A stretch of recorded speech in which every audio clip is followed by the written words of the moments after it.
Alors que la crise sanitaire du coronavirus est en phase de se terminer, Israël doit faire face à des défis économiques très importants. C'est pour faire le point justement sur cette situation économique d'Israël après le coronavirus que nous avons fait ce matin appel à Jacques Bendelack. Jacques Bendelack, bonjour. Oui, bonjour. Merci d'être avec nous ce matin pour parler un peu donc de cette situation économique dans laquelle se trouve Israël après donc cette crise du coronavirus. On en a déjà beaucoup parlé, mais on va essayer de faire un peu le point et de voir de quelle manière Israël peut s'en sortir et puis de quelle manière peut-être on peut relancer l'économie israélienne. Alors d'abord, pour commencer, faisons un petit point des principaux indices de l'économie israélienne. Les indices qui sont aujourd'hui les plus inquiétants? Alors c'est sans aucun doute le chômage, bien sûr, qui touche un quart des Israéliens qui sont au chômage ou qui sont en congé sans solde, ce qui est à peu près l'équivalent, puisqu'ils n'ont pas de certitude de reprendre leur travail.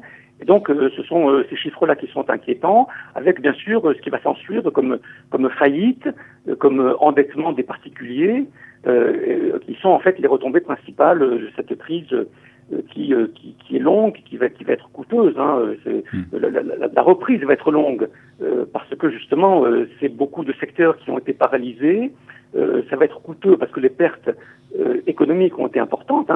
Il ne faut pas oublier que le PIB, la production nationale d'Israël va baisser en 2020.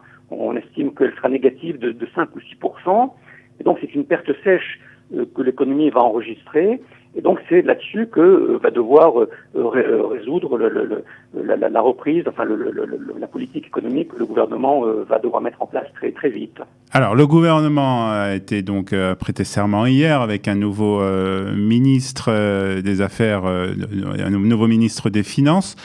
Quel est d'abord l'agenda du gouvernement au point de vue économique? C'est-à-dire quelles sont les prochaines grandes étapes économiques du gouvernement? C'est Oui. le vote du budget pour Absolument. Alors là, c'est la prochaine étape, la principale étape, c'est le vote du budget, donc qui va avoir lieu dans les 2 mois qui viennent. Alors le budget pour 2020, puisque qu'on le sait, l'année en cours n'a pas de budget, il n'est pas impossible que le gouvernement vote simultanément le budget pour 2021. Puisque généralement, vous savez, en mai-juin, on prépare déjà le budget de l'année d'après. Et donc, c'est un budget important parce que c'est un budget de relance. C'est-à-dire qu'en fait, c'est par ce budget que le gouvernement va mettre en œuvre ce qu'il veut mettre en œuvre pour relancer l'activité économique. Et c'est là-dessus qu'on l'attend, parce que, effectivement, pour relancer l'économie, il va falloir injecter massivement de l'argent dans le système économique pour justement résoudre les problèmes de chômage, de sous-production, d'endettement qui nous attendent au coin. Et donc, selon l'ampleur de cette injection monétaire que l'on va pouvoir dire si la reprise va être rapide ou moins rapide, selon le niveau d'intervention de l'État, que l'on va pouvoir effectivement entrevoir une sortie de crise de ce corona. Alors justement, vous parlez d'injecter de l'argent, c'est quelque chose pour le moment que le gouvernement avait essayé d'éviter au maximum. C'est aussi un peu au contraire, on va dire, aux idées économiques, libérales de Benjamin Netanyahou. Comment est prise cette décision? C'est-à-dire de quelle manière on décide combien injecter? Alors, effectivement, le problème, vous l'avez dit, c'est que c'est un dogme qui est contraire à la politique qui est suivie depuis 10 ans ou 15 ans en Israël. Israël est une politique, une économie libérale, donc l'État n'intervient pas. Et aujourd'hui, il faut changer le disque, il faut que l'État intervienne de plus en plus pour relancer cette activité. Comment est-ce qu'on intervient? Eh bien, il faut soutenir massivement l'activité, il faut investir dans les infrastructures, dans les écoles, dans le tourisme. Il faut aider les entreprises à reprendre leur activité. Il faut aider les salariés à retrouver un emploi. Et donc, effectivement, il faut investir massivement de l'argent dans l'économie. C'est pas facile pour un gouvernement libéral. C'est vrai, parce que, vous savez, cette crise, elle a mis en valeur les faiblesses de l'économie, qui sont justement le sous-investissement de l'État dans l'économie, dans la santé, dans l'éducation, dans la protection sociale. L'État s'est totalement désengagé et aujourd'hui il doit réintervertir très massivement et on espère tous que cela va se faire parce que c'est la seule façon de tirer l'économie israélienne du marasme dans lequel elle s'est enfoncée. Alors, qui dit injecter de l'argent, dit aussi qu'il faut trouver cet argent, bien entendu, pour le gouvernement.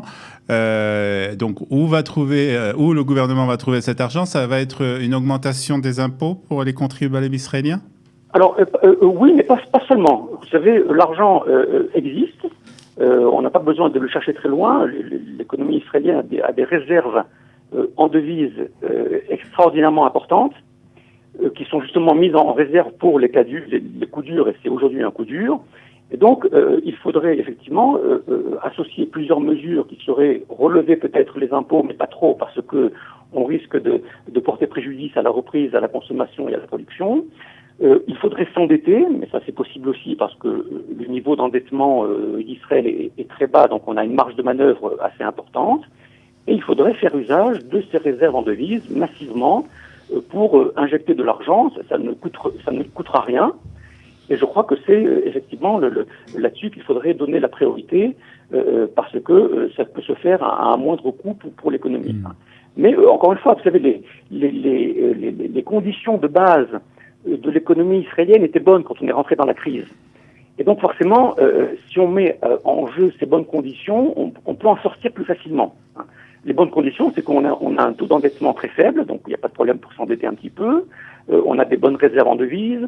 On avait un rythme de croissance et de chômage tout à fait satisfaisant. Donc tout ça, ça devrait permettre effectivement d'avoir une relance assez rapide, à condition que le gouvernement y mette le prix. Ouais. Et voilà. À condition de mener une bonne politique et une politique réfléchie. Je voudrais aussi qu'on parle un peu d'Israël par rapport au reste du monde. On sait qu'on est dans une économie globale, une économie globale. De quelle manière Israël va faire face justement à la concurrence mondiale par rapport aux autres pays qui sont peut-être, eux, dans des situations un peu plus difficiles qu'Israël? Effectivement. Alors, c'est vrai que dans le cadre du libéralisme économique, l'économie israélienne était devenue une économie globale, c'est-à-dire une économie très dépendante de l'étranger, du point de vue de ses importations et de ses exportations. Comme la plupart des pays européens, on va connaître un certain repli intérieur, c'est-à-dire qu'il va y avoir une contraction du commerce international et qu'on va essayer de produire sur place ce qu'on achète à l'étranger. Bon, ça c'est un phénomène que tout le monde va connaître, que l'on va connaître ici peut-être plus fortement parce que l'économie israélienne aujourd'hui est beaucoup plus fortement dépendante de l'étranger que ne le sont les économies européennes.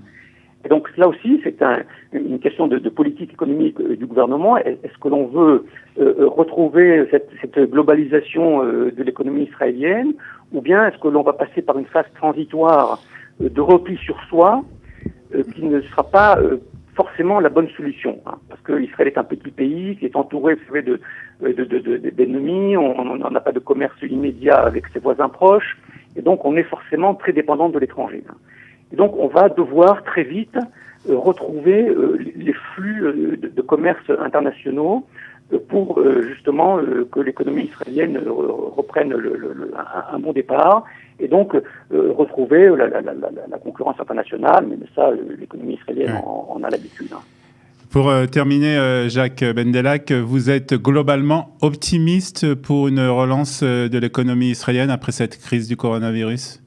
Oui, je crois que l'économie israélienne a les moyens de sortir facilement et rapidement de cette crise, à condition, encore une fois, que le gouvernement prenne les bonnes mesures en temps voulu pour soutenir l'activité économique et soutenir le redémarrage de l'activité économique. Jacques Bendelak, merci pour toutes ces explications ce matin sur Studio Kalita. Merci. Bonne journée.